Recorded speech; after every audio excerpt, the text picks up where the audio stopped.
Lo anunciábamos al comienzo del programa, ya está con nosotros el ya candidato a diputado nacional por el Frente de Todos, Lucas Godoy, actual diputado provincial, más precisamente por la capital. ¿Qué tal, doctor? Buenas noches, ¿Cómo bienvenido, estás? gracias por estar acá. Por favor, muchas gracias. Llegando de esta disertación que ha dado el diputado nacional Daniel Filmus hace algunos minutos nada más en la Universidad Nacional de Salta, ¿cuál es el motivo de la visita en esta época tan electoral, ¿no? ¿Vino con algún mensaje a la clase estudiantil con respecto a lo que es el proyecto del Frente de Todos? Sí, básicamente sí. Filmus además es muy sólido en el ámbito educativo, fue ministro de Educación de la Nación, claramente es uno de esos nombres que están sonando, dando vueltas como probables ministros en el caso de que Alberto triunfe el domingo. Y básicamente eso, las propuestas de lo que tiene que ver con la educación. Si Alberto y Cristina ganan este domingo y son gobierno, y tienen que ver con inversión. El gobierno de Mauricio Macri ha disminuido en un punto porcentual del PBI la inversión en educación. Estábamos en 6,2 en el 2015, hoy estamos en 5%, y se han destruido distintos programas que tienen que ver con educación técnica, que tienen que ver con programas de asistencia a chicos que quieren estudiar, progresar, etcétera. Financiamiento universitario, ha sido tremendo lo que se ha disminuido, pero tiene que ver con una concepción de la educación que tiene Macri y su gabinete, que en algún momento planteó el propio Macri que la gente está condenada a caer en la educación pública, o el ex ministro de Educación de la ciudad, que hoy es senador nacional, no recuerdo el nombre, dijo que era él básicamente un gerente de recursos humanos y no un ministro de Educación, o la propia gobernadora Vidal, que planteó que para qué se abren universidades si la gente pobre no va. Nosotros tenemos una visión absolutamente, diametralmente opuesta a eso. Creemos que hay que profundizar la inversión en educación y en ciencia y tecnología para lograr el desarrollo de este país. Doctor, si tenemos en cuenta los resultados de las PASO, obviamente ya lo hacemos diputado nacional, y en virtud de eso le pregunto, ¿no? La agenda legislativa de los últimos meses obviamente ha estado muy retraída en virtud de que el Congreso de la Nación no ha sesionado, pero hay temas que quedan en agenda.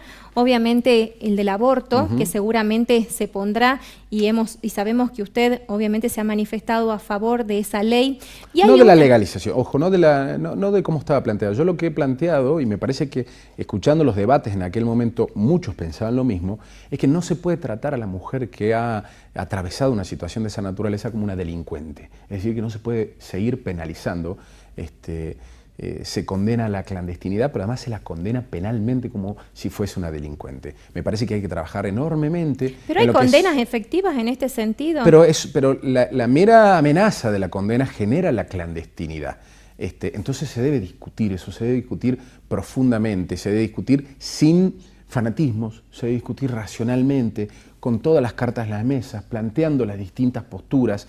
Me parece que son debates que deben darse de manera adulta. Y hay que trabajar fuertemente también en lo que es la educación sexual integral, porque yo he escuchado el debate en diputados y en el Senado luego que fue rechazada, y me atrevo a decir que la unanimidad, o prácticamente unánimemente, se planteó la necesidad de la educación sexual integral con contenidos científicos y generales. Cuando se quiso impulsar una ley de esta naturaleza, empezó nuevamente una campaña rechazando, esta famosa campaña de con mis hijos no te metas, rechazando los contenidos científicos y únicos a nivel nacional. Ahora hay otro tema que, más allá del escenario político que se dé, que es bastante controvertido y que el Frente de Todos, podríamos decir, se ha opuesto férreamente, es la extinción de dominio. ¿Usted cree que esa ley debe volver al Congreso y plantearse sea el gobierno que sea?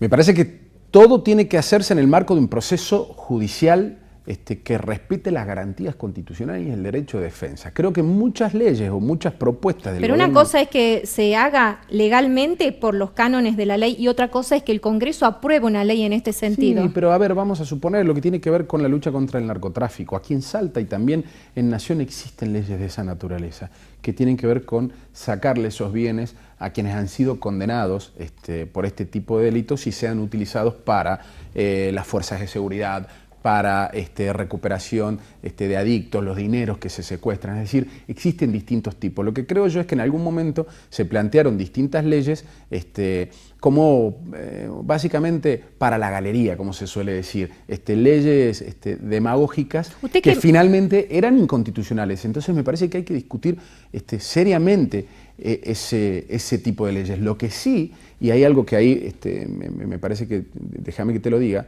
nosotros no vamos a permitir que se promuevan leyes que reformen los derechos laborales, por ejemplo, o que hagan nuevamente lo que le hicieron a los jubilados, que le metieron la mano en el bolsillo, porque mientras tanto se distraían con una cosa, avanzaban otro tipo de leyes que fueron verdaderamente perjudiciales para las mayorías populares. Doctor, ¿se mantienen los resultados de las PASO en lo que son las elecciones nacionales? Yo aspiro a que así sea. Nosotros hemos trabajado para que así sea. Yo hablo en principio y en primer lugar del Frente de Todos. No quiero arriesgar números de cómo saldrán las otras fuerzas, pero el Frente de Todos me parece que ha sabido conformar un conjunto, un proyecto colectivo que, dejando de lado diferencias del pasado que no han sido esenciales y que alejaron en su momento a distintos dirigentes, hoy pueden haberlas, como te decía, dejado de lado y conformar ese proyecto colectivo, sabiendo que hay intereses superiores en juego que tienen que ver con el bienestar de la población. La está pasando mal las familias argentinas hoy, verdaderamente mal. La están pasando mal porque no le alcanza para la luz, porque se fue de 400 a 4.000 pesos, la pasa mal porque hay 55% de inflación, la pasa mal porque hay cada vez más desempleo, pobreza, indigencia. ¿Usted cree que hubo corrupción en el gobierno de Cristina? En todo gobierno, lamentablemente, en el anterior, hubo hechos de corrupción. Lamentablemente, la lucha contra la corrupción la condena, y vuelvo, en el marco de un juicio justo, con derecho a defensa, con pruebas, un proceso. ¿Por qué la justicia no condena?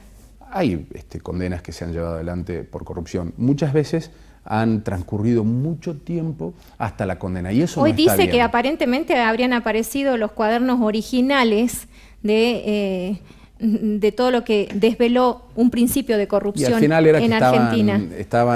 Se habían quemado esos cuadernos. Yo digo, eso le ha hecho también mucho daño a la justicia, estas operaciones mediáticas y muchas veces operaciones judiciales, cuando la justicia, o un gran sector de la justicia, ha trabajado muy bien. Y cuando suceden estas operaciones, que hay connivencias con distintos sectores poderosos, pareciera que es toda la justicia. A mí no me gusta hablar en esos términos abstractos, porque hay jueces y juezas probos, con mucha, no solamente valentía, sino independencia, que trabajan muy bien. Pero volviendo al tema de la corrupción, porque no lo quiero esquivar, me parece que tiene que ser una plataforma común de todos los partidos políticos y de todos los frentes electorales. La lucha contra la corrupción. Pero nos quedamos en promesa, lamentablemente, doctor. Se da transversalmente. Para los ciudadanos queda en promesa nada más. Vos sabés que hay y usted lo dijo, ¿no? Fue de este gobierno, del anterior y así sucesivamente. Y sin duda alguna que la campaña de los gobiernos neoliberales tiene mucho que ver con eso. Señalar a los gobiernos populares como los únicos responsables o los únicos gobiernos donde se dan estos casos. Acá se han fugado millones de dólares que se han tomado, que vamos a pagar todos los argentinos, se han fugado. El presidente intentando condonar deudas de empresas de su familia. Se reformó una ley, la de blanqueo de capitales, que se había rechazado que familiares de políticos o de gobernantes formen parte o puedan acceder a esa ley. La reformaron por decreto para permitir que el hermano del presidente pueda blanquear dinero. Entonces creo yo, y esto lo digo con mucha sinceridad, tiene que ser una plataforma común, la lucha contra la corrupción de todos los frentes políticos. Ojalá algún día lleguemos a eso. Doctor, ¿se repiten los resultados de las PASO provinciales en las elecciones del 10 de noviembre? Nosotros aspiramos a que, y estamos trabajando para revertir ese resultado. El Frente de Todos obtuvo muy buenos resultados a nivel provincial. Legisladores, intendentes, concejales, obtuvimos muchas mayorías. No se pudo transferir a lo que fue la fórmula o a lo que es la fórmula de gobernador y vice. ¿Qué le faltó a Leavi?